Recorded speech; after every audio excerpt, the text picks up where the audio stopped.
فلسطین کی آزادی کا مشن، یہودیوں کو قدم قدم پر دھول چٹانے والا، اکیلا ہی عالم کفر سے ٹکرانے کا حوصلہ رکھنے والا، پاک دھرتی کا ایک عظیم مجاہد، کفر پر لاوے کی طرح برسنے والے اس مجاہد کی طویل داستان سننے کے لیے چینل کو سبسکرائب کیجئے اور ویڈیو کو لائک کیجئے۔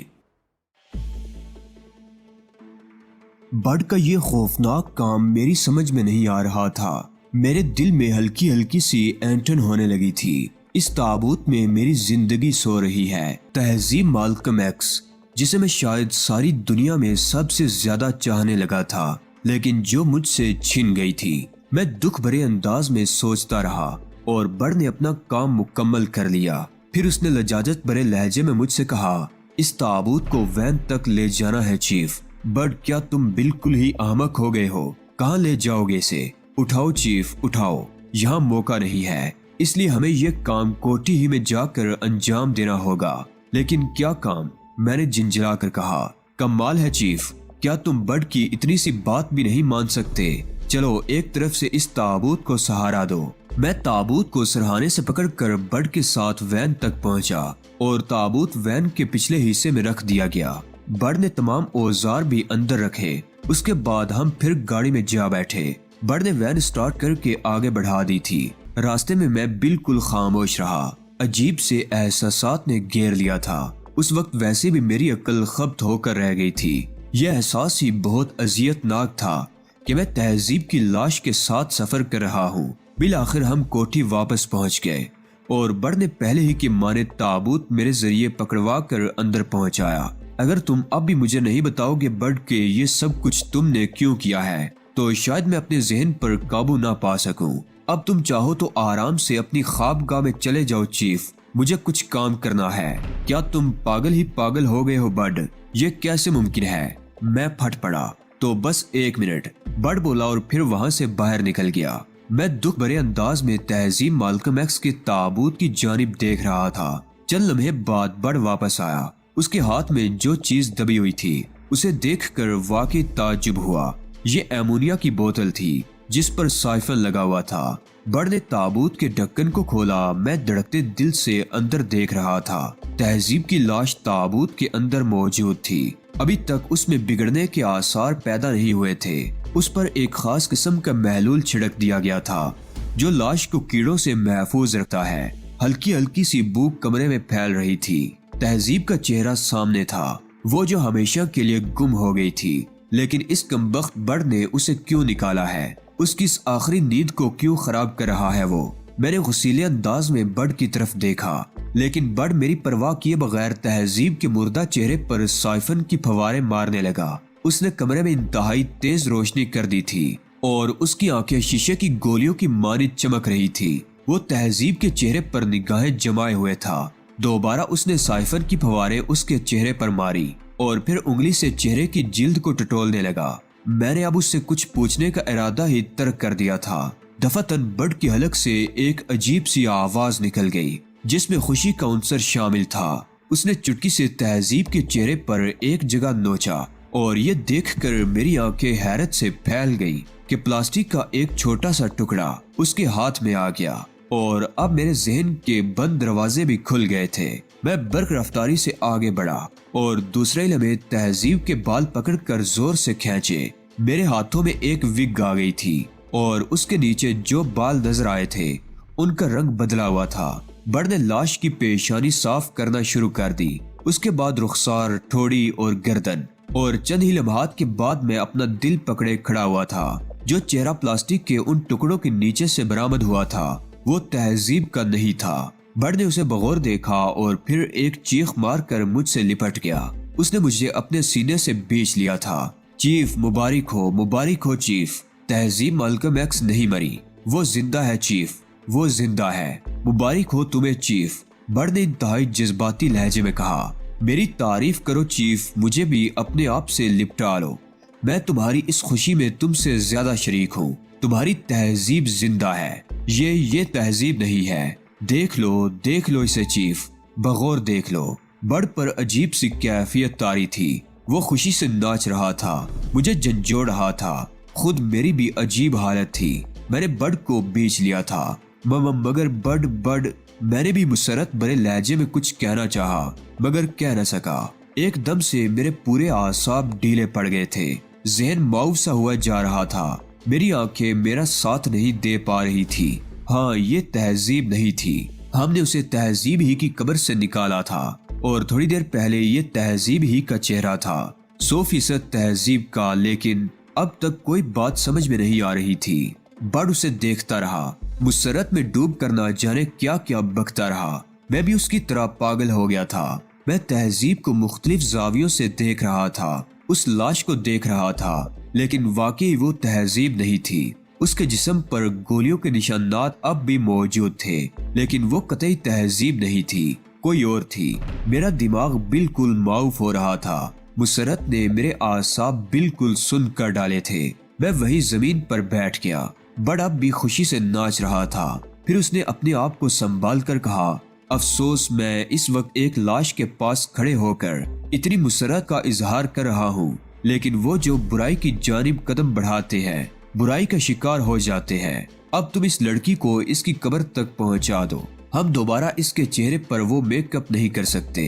چلو چیف چلو، تمہیں اب بھی میری مدد کرنا ہوگی، اپنے آپ کو سنبھالو، ساری مسرتوں کو دبا لو۔ بمشکل تمام میں نے اپنے آپ کو سنبھالا، ہاتھ پاؤں اس طرح بے جان ہوئے جا رہے تھے جیسے ان میں ذرا بھی دم نہ ہو، لیکن کسی نہ کسی طرح خود کو گھسیٹ رہا تھا۔ تابوت اٹھا کر واپس وین میں رکھا اور پھر وہی ساری کارروائی دوبارہ دہرانی پڑی جو اس سے پہلے کر چکے تھے۔ دن کا اجالا پھوٹ چکا تھا اور اس وقت جب ہم نے لاش کو قبر میں اتار کر قبر دوبارہ بند کی تو سورج کی روشنی پوری طرح نمودار ہو گئی تھی۔ قبرستان ایسے علاقے میں واقع تھا جہاں زیادہ چہل پہل نہیں ہوتی تھی، اس لیے ہمیں اپنا کام انجام دے کر واپس آنے میں بہت زیادہ دشواری نہیں ہوئی۔ کوٹھی میں داخل ہونے کے بعد بڈ اسی طرح مسرتوں سے ناچتا ہوا مجھے ساتھ لیے ہوئے اندر آ گیا اور پھر بولا، نہا لو چیف، نہا لو، میں بھی نہاؤں گا، نہانے سے یہ نیند کا خمار دور ہو جائے گا۔ خوب نہاؤ چیف، بلکہ گنگناؤ، غسل خانے میں جا کر گانے گاؤ، کہہ کے لگاؤ، میں تمہاری آواز سننا چاہتا ہوں۔ پاگل آدمی، بہت زیادہ پرجوش ہونے کی کوشش مت کرو، جاؤ تم غسل کر لو۔ نہیں چیف، تم بھی غسل کرو گے، بڈ بچوں کے سے انداز میں ضد کر رہا تھا۔ ٹھیک ہے بھائی ٹھیک ہے، میں ہار ماننے والے انداز میں بولا، میں غسل کرنے کے بعد کافی بنا کر لے آؤں گا، بلکہ میں غسل خانے میں جانے سے پہلے کافی کا پانی چڑھائے دیتا ہوں۔ بس چیف، تم بھی غسل کر کے باہر آؤ، دونوں کافی پئیں گے، بلکہ کئی پیالیاں پئیں گے تاکہ نیند بالکل ہی بھاگ جائے۔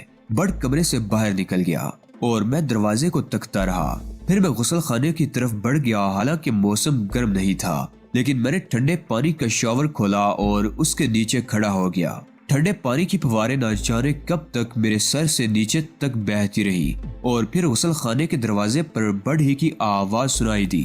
اب میں نے اتنی دیر بھی نہانے کے لیے نہیں کہا تھا، باہر نکل آؤ، تمہیں خدا کا واسطہ۔ بڈ کے انداز میں ایک عجیب سی مذائقہ خیز کیفیت تھی۔ میں چونک پڑا اور پھر میں نے شاور بند کر دیا۔ باہر کافی تیار تھی، اس کی سودی سودی بھاپ فضا میں بلند ہو رہی تھی۔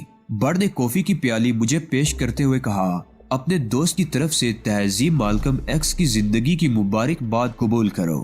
بڈ، یہ حقیقت ہے کہ اس وقت میں دنیا کا سب سے بڑا بے وقوف آدمی ہوں اور میرا ذہن کوئی فیصلہ کرنے سے قاصر ہے۔ تم فیصلے مت کرو چیف، میں تمہاری ذہنی کیفیت کو اچھی طرح سمجھتا ہوں۔ بڈ، واقعی تم نے ناقابل یقین کارنامہ انجام دیا ہے، واقعی تمہاری اس شخصیت کو میں نے کبھی غور سے نہیں دیکھا تھا، اب دیکھا کرو، اور یہ بات سمجھ لو کہ تم نے مجھے اپنا ماتحت بنا کر کوئی غلطی نہیں کی ہے۔ بڈ ایسے ہی نازک موقعوں پر تمہاری مدد کرے گا، یہ بات دل سے تسلیم کر لو کہ بڈ تمہارے لیے ناگزیر ہے۔ ٹھیک ہے بھائی ٹھیک ہے، میں نے مسرت سے کہا۔ دیکھو چیف، کم از کم اب یہ بات ثابت ہو گئی کہ تمہارے خلاف سازش کی گئی ہے، مقصد وہی تھا، یعنی تمہیں تنظیم کے خلاف بھڑکا دیا جائے، اور تم طوفانی انداز میں یہ سوچ کر کام کرو کہ جس تنظیم کے لیے تم نے اپنی ساری زندگی برباد کر دی، اس نے تمہیں کیا دیا۔ ایک بار تم پر شبہ کیا گیا اور دوسری بار تمہاری زندگی ہی تم سے چھین لی گئی۔ اس کا رد عمل واقعی خطرناک بھی ہو سکتا تھا چیف، اگر تم اتنی ٹھنڈی طبیعت کے مالک نہ ہوتے، لیکن دودھ کا دودھ، پانی کا پانی ہو گیا ہے۔ ہمیں اولیو ہاورڈ کے مقابلے پر اسی جیسی شیطانی ذہانت سے کام کرنا ہوگا۔ چنانچہ چیف، اس کے لیے ایک بہتر منصوبہ بندی ضروری ہے۔ میں نے اس کے چہرے پر نظریں جمائے ہوئے کہا، تم خود ہی بتاؤ بڈ، ہمیں کیا کرنا چاہیے؟ گڈ چیف، مجھے یقین تھا کہ بالآخر ایک دن تم بڈ کی اس اہمیت کو تسلیم کرو گے اور اس سے مشورے مانگو گے۔ بڈ ضرورت سے زیادہ خوش نظر آ رہا تھا اور بہت بڑھ چڑھ کر بول رہا تھا۔ میں نے مسکرا کر کہا، ہاں بھائی، تم نے اپنی یہ حیثیت منوا لی ہے۔ سب سے پہلے تو چیف، میرا مشورہ ہے کہ تم اپنے اس شوق کو برقرار رکھو۔ کوئی بھی تمہیں دیکھ کر یہ اندازہ نہ لگا سکے کہ تم نے حقیقت کو جان لیا ہے۔ ہم اس کوٹھی میں نہیں رہیں گے چیف۔ تم نے جس ہوٹل کا انتخاب کیا ہے اسی میں ایک کمرہ میں بھی حاصل کیے لیتا ہوں۔ بیروت سے کہیں باہر جانے کی ضرورت نہیں ہے۔ ایک دل شکستہ انسان کو جو کچھ کرنا چاہیے وہی تم کرتے رہو۔ اگر تم نے اپنی ذات میں نمایاں تبدیلیاں پیدا نہ کی تو بس یوں سمجھ لو، اولیو ہاورڈ ہوشیار ہو جائے گا اور ہم اپنا کام نہیں کر سکیں گے۔ ان تبدیلیوں سے تمہاری کیا مراد ہے؟ خود کو دیوانہ ظاہر کرو، وہ کرو چیف جو اس سے پہلے تم نے کبھی نہیں کیا۔ دیکھو چیف، بڈ نے ایک کارنامہ انجام دیا ہے، کم از کم اس مسئلے میں تو اس کی حیثیت سربراہ کی رہنے دو۔ زندگی بھر یاد کرے گا بڈ بھی۔ ٹھیک ہے بھائی، ٹھیک ہے، مگر تم مجھے گائیڈ کرتے رہنا۔ بالکل بالکل، بیروت کے ہوٹلوں، نائٹ کلبوں کا رخ کرو۔ شراب تم نہیں پیتے، نہ پیو، میں تمہیں اس کے لیے مجبور نہیں کروں گا، لیکن اپنے آپ کو بالکل بدلی ہوئی زندگی میں ڈال لو۔ رقص و سرور سے دلچسپی لو، اور اگر کچھ لوگ، میرا مطلب ہے کچھ حسینائیں، تم تک پہنچنے کی کوشش کریں تو انہیں مایوس نہ کرو۔ خود کو ایک ایسے انسان کی حیثیت سے پوز کرو جو اپنے راستے سے بھٹک گیا ہو۔ اگر تم نے اپنے پرانے طور طریقے جاری رکھے تو اولیو ہاورڈ ہوشیار ہو جائے گا۔ ویسے تنظیم کے سلسلے میں بھی میں تم سے یہی کہوں گا کہ ان لوگوں سے بھی زیادہ ربط رکھنے کی ضرورت نہیں ہے۔ پہلے تہذیب مالکے مکس ہمارے ہاتھ آ جائے، اس کے بعد ہم دوسرے معاملات دیکھیں گے۔ میرا مطلب سمجھ رہے ہوگے؟ اگر کسی ذریعے سے ہم لوگوں سے رابطہ قائم کیا جاتا ہے تو ہم اس رابطے کو اہمیت دیں گے۔ تنظیم کے کچھ افراد کی دل شکنی بھی کرنی پڑے تو اس سے پرہیز مت کرنا۔ ویسے ان لوگوں کے بارے میں اچھی طرح جانتا ہوں کہ یہ تمہارے غم میں برابر کے شریک ہیں اور اپنے آپ کو بلا وجہ مجرم محسوس کر رہے ہیں۔ ہاں بڈ، اب مجھے اس بات سے شرمندگی بھی ہوتی ہے۔ نہیں چیف، مقابلہ ایک خطرناک دشمن سے ہے۔ اپنے جذبات کو گہری نیند سلا دو۔ ہمیں اسی انداز میں کام کرنا ہے جس کا تقاضا حالات کر رہے ہیں۔ اسی طرح ہم اپنے دشمن کو بے نقاب کر سکیں گے، بلکہ اس کے سینے میں اتر سکیں گے۔ یہ بہت ضروری ہے۔ ٹھیک کہتے ہو بڈ، میں تمہاری بات سے اتفاق کرتا ہوں۔ Thank you chief, thank you very much. بڈ کو اپنی تمام محنتوں کا پھل مل گیا۔ احتشام اصغری کی لاش کے سلسلے میں کیا ہے؟ سوری چیف، دراصل اس بدنصیب کو ایسے ہی پڑا نہیں رہنے دیا جا سکتا تھا، کچھ نہ کچھ تو کرنا ہی تھا اس کا، چنانچہ میں نے اسے درگور کر دیا۔ میرا مطلب سمجھ گئے ہوگے تم؟ کہاں؟ میں نے سوال کیا۔ بس یہ مت پوچھو چیف، یہ سمجھ لو کہ اسی کوٹھی میں، لیکن اس کا سراغ ملنا ناممکن ہے۔ ہوں تو تم یہ کام کر چکے ہو؟ پہلے ہی کر چکا تھا چیف، تمہیں بتانا ضروری تو نہیں تھا۔ ظاہر ہے اس کی لاش سے تمہیں کیا لینا تھا؟ تم نے واقعی میرے لیے ایک بہترین دوست کا کردار ادا کیا ہے۔ میں تجسس آمیز لہجے میں بولا۔ بڈ کس قابل ہے چیف؟ بس اس کے سلے میں مجھے، میرا مطلب ہے زندگی میں اگر کچھ رنگینیاں بھی شامل رہے تو کیا حرج ہے؟ بڈ نے مسکراتے ہوئے کہا، میں نے تمہیں کب ان سے روکا ہے؟ تو پھر میں آج پورا دن ڈینس کے ساتھ گزاروں گا، بڈ نے کہا، اور مجھے ہنسی آ گئی۔ اوکے بڈ، اوکے چیف، میرا خیال ہے ہمیں یہ کوٹھی چھوڑ دینی چاہیے۔ ہمارا مقصد تو پورا ہو ہی چکا ہے۔ ویسے اگر تم ناصر عزیز سے ملاقات کرو تو اسے یہ ہدایت ضرور دے دینا کہ احتشام اصغری کے معاملے کو خود ہی ہینڈل کرے، اور یہ بات کسی طرح بھی منظر عام پر نہ آنے دے کہ احتشام اصغری کو تم نے کسی طور حاصل کیا تھا اور اس کے بعد سے وہ گم ہے۔ ہاں، میں یہ کام کر لوں گا، میں نے کہا۔ تو پھر میں جاؤں چیف؟ ساری رات جاگتے رہے ہو، سو گے نہیں؟ میں نے پوچھا۔ ضرور سوؤں گا چیف، ضرور سوؤں گا، لیکن ڈینس سے ملنے کے بعد، بڈ نے کہا، اور پھر وہ باہر نکل گیا۔ اس کے جانے کے بعد میں دیر تک اس کی اس شرارت کے بارے میں سوچتا رہا۔ دل مسرور ہو گیا تھا۔ جی چاہ رہا تھا کہ میں چیخ چیخ کر ساری دنیا کو بتا دوں کہ میں جس کرب کا شکار تھا وہ صرف میری غلط فہمی ہی تھی۔ یقیناً میری تہذیب زندہ ہے اور اس کا زندہ ہونا ہی میرے لیے کافی ہے۔ اگر وہ میرے دشمنوں کے قبضے میں ہے تو بھرطور اتنی معذور نہیں کہ نکل نہ سکے، اور نہ ہی میرے بازو ابھی شل ہوئے ہیں۔ میں اس کی خاطر کچھ بھی کر سکتا ہوں۔ کچھ اور سوچیں بھی ذہن پر حاوی ہونے لگی تھی۔ تہذیب مالکم ایکس بیروت آئی بھی تھی یا نہیں؟ وہ لڑکی جو تہذیب مالکم ایکس کی جگہ قتل کر دی گئی، کیا شروع ہی سے تہذیب مالکم ایکس بنی ہوئی تھی؟ میں نے اپنے ذہن میں تہذیب مالکم ایکس سے کی ہوئی ملاقاتیں تازہ کی، اور میرے دل کے انتہائی گوشے سے آواز نکلی کہ جو لڑکی ناصر عزیزی کے گھر سے مجھ تک پہنچی تھی وہ تہذیب مالکم ایکس ہی تھی۔ اس کی ایک ایک جنبش، ایک ایک ادا میری جانی پہچانی تھی۔ یقیناً تہذیب مجھ سے اس وقت تک ملتی رہی ہے جب تک ہماری شادی کا آخری دن نہیں آ گیا۔ وہ تہذیب ہی تھی۔ اگر یہ منصوبہ اولیو ہاورڈ ہی نے بنایا تھا تو پھر یقیناً حیرت کی کوئی بات نہیں تھی۔ اولیو ہاورڈ جیسا شخص یہ سارا کھیل کھیل سکتا تھا۔ ناصر عزیزی، مسعود طلحہ تہذیب کو امریکہ سے لے کر آئے تھے۔